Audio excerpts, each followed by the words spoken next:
You can call me stupid, yes, you can call me sheep.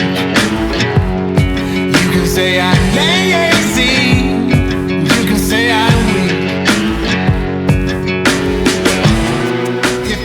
It's a beautiful day here at Smith Rock in Oregon. Today the goal is to shoot something or to get a shot that I haven't already got, because I've already got this one, and this, and this, and this. So I'm gonna try to find something that I haven't already shot and hasn't been shot to death.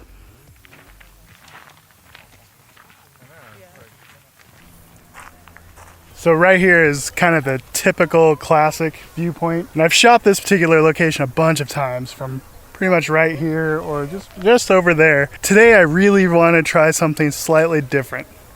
We'll see if I can make that happen. But when it comes to her, you better keep it sealed. Don't you dare. So you can probably tell already just how many people are here. There's a ton of people here because it's so close to Bend, Oregon, and this place is just epic. Photos do not do this place justice or scale. So I found my first composition that I'm gonna shoot. We've got these cool tufty sagebrush back here. The sun is poking through right in the crack between these huge monolithic rocks here. I think it's an okay composition. We're gonna keep walking, see if we find anything that we like better, and if we don't, we'll come back to this and shoot it.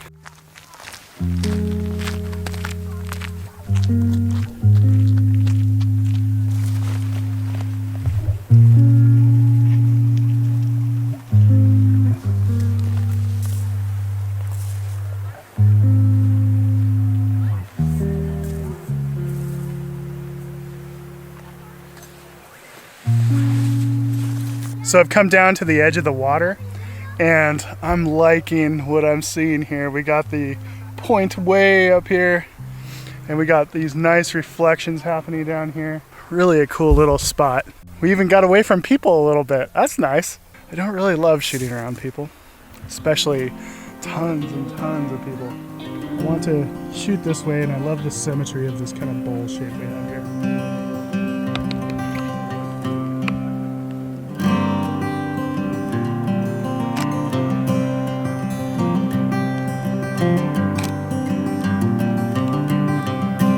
I have the reeds kind of framing the bottom of the frame, and then I'm using the symmetrical rock coming down on either side, leading to the brightest spot in the sky. I think I'm gonna like that composition, especially as we start to get a little bit of color in the sky, and it's looking like we could. Cross our fingers. I think this composition would be awesome because we have this nice reflection in our water, which is going to effectively double the amount of color in the shot. I'm hopeful it'll work out. One of the things I talk about pretty often is having some form of game plan. That way, when the light happens, you're not scrambling trying to find a composition, you've already picked out a couple.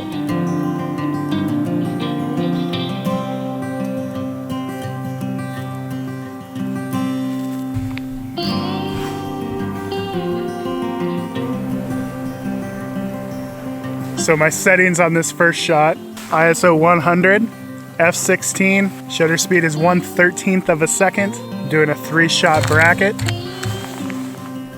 And I'm also going to focus once for my background and once for these reeds that are right here in front of the camera.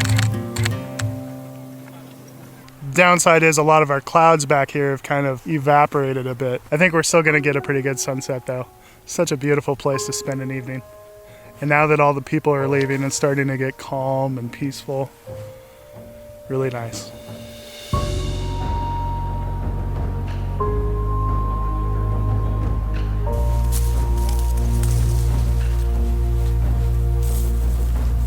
All the clouds dissipated, unfortunately.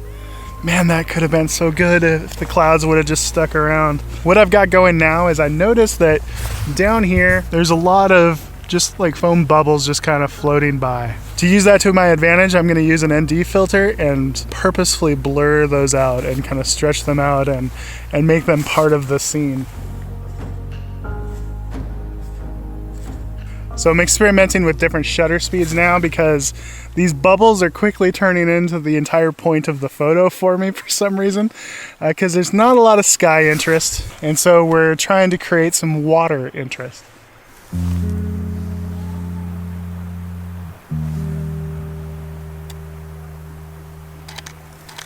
I think I'm going to start hiking back to the car, and maybe we'll get something special in the morning. I guess we'll see.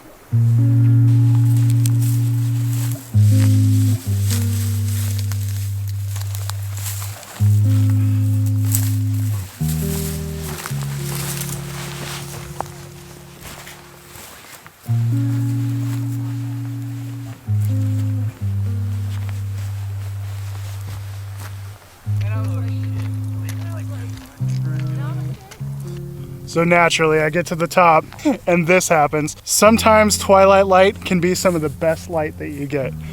Right now, I'm just taking the typical shot, and the crappy thing is, it could be my favorite shot.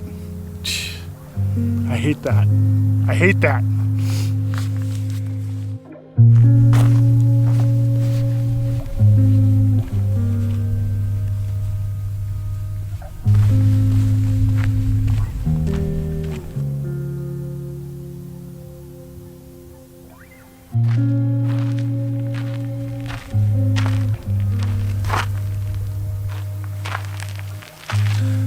So today is what I jokingly tell my workshop participants, it's a black and white day. And the reason for that is there's not going to be an ounce of color unless there's a miracle. There was a tiny, tiny little glow on the horizon, but it would take a definite miracle to get any color today. Yesterday we had no clouds, and today we got too many.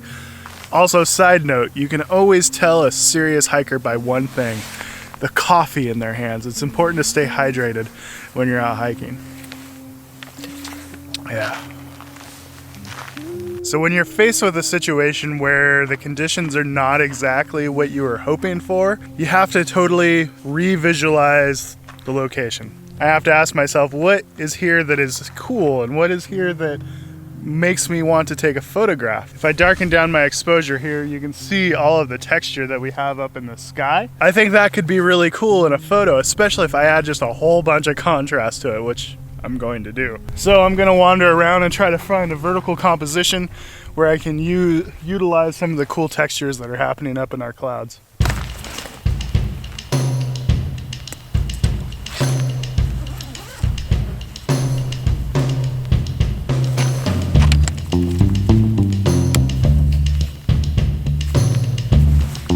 By zooming in a little bit, I can maximize what is cool about the scene and minimize what's not cool, which is the big empty sky above me and some of this just plain rock below me. These mountains behind me just come to life and take on so much dimension with a little bit of direct light.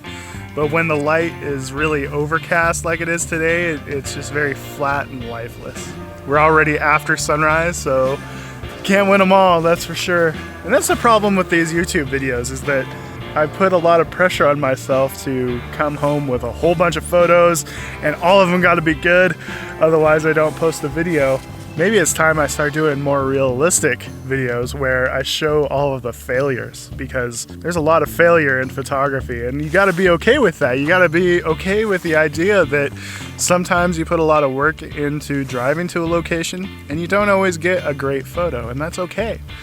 It gives you a reason to go back, and I think it's important for you guys to know that I don't succeed every time I go out. In fact, I fail a whole lot, more than I care to admit.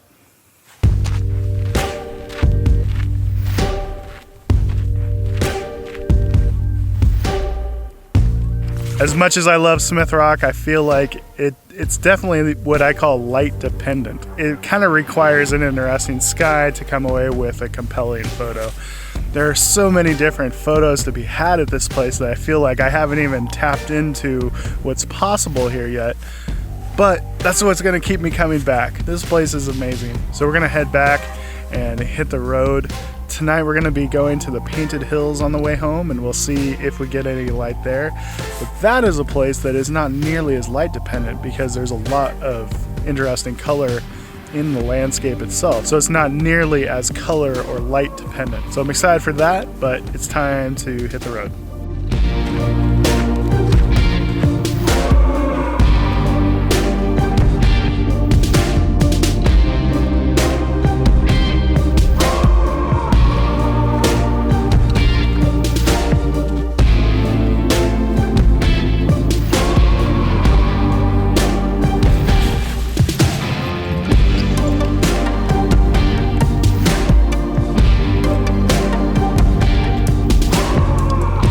we've arrived at the Painted Hills and the sky's pretty much non-existent. Very, very flat. You know, for this kind of photography, it's not that big a deal because the story is definitely not the sky. The story is definitely the foreground. So what I'm going to be doing is zooming way in telephoto at like 200 to 300 millimeters and really just filling the frame with the different layers of the colors and of the rolling hills. In some of these I'm going to include the grassy area with the sagebrush at the base of my frame, just to kind of give it a sense of depth. And in others I'm not going to include that. One of the things that annoys me about this place is the fact that I can't fly my drone here because you can't hike out there. You have to stay behind the fences. It'd be such an amazing place to fly my drone out there and do some downward shots, but apparently that's against the rules and it kind of makes me want to do it anyway because it's really annoying. There's no wildlife that I'll be disturbing. There's no people out there that I would be disturbing. I don't understand why I can't. In a way, I'm kind of glad that we have big, empty, boring skies right now because it's like 11 a.m. and I'm able to get my shots and I don't have to wait till the evening light to do this. So it's kind of nice. It's not every day that you can actually pull off a successful photo at almost noon. Sometimes this flat light can extend your shooting hours. All right, so that pretty much does it. Thank you guys so much for watching. Make sure you like and subscribe. Here are the photos we came away with this week, and we'll see you in the next video. Bye-bye.